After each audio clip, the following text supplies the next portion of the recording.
Hello, hope you're having a super day today. Today we are looking at Psalm 119. Now, we started this about a week and a half ago, and Stuart introduced how this psalm is put together. So if you didn't see that, scroll back and see what he said. But right now we're in the middle of this psalm. Now, it's the biggest psalm in the Bible, so there's many verses to go at. But don't worry, it is not boring. There is so much richness, so much goodness in this psalm alone.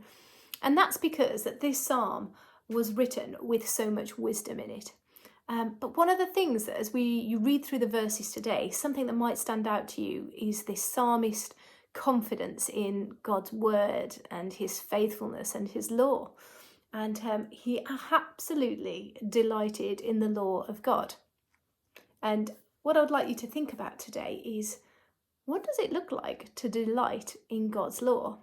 Well, back in the Old Testament, there was about 600 plus commandments in the Torah, and that's what this psalmist is referring to, that actually that was their delight.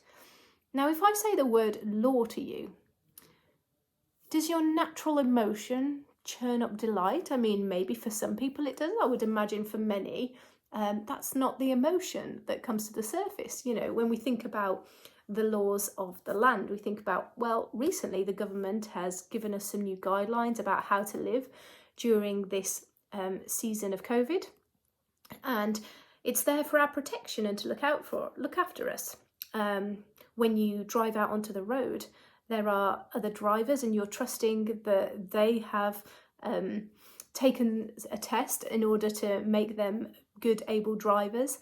And we trust the laws of the road to keep us all safe. When we get to a red light, we know to stop, you know. And in marriage, perhaps we take vows and we trust that this person is going to uphold their vows. So laws are things that are there to protect and to look after us, and no different in the Torah. So what's interesting here is that we've got all these like 600 and something commands. But actually, the reason that this person was delighting in them was because as you followed God, it was like a two-way thing. You would follow his commands and be obedient to his ways, and in return, he would protect and look after you and fight for you. And so actually, in following his laws and being obedient to his ways, there was real goodness in that for you as well.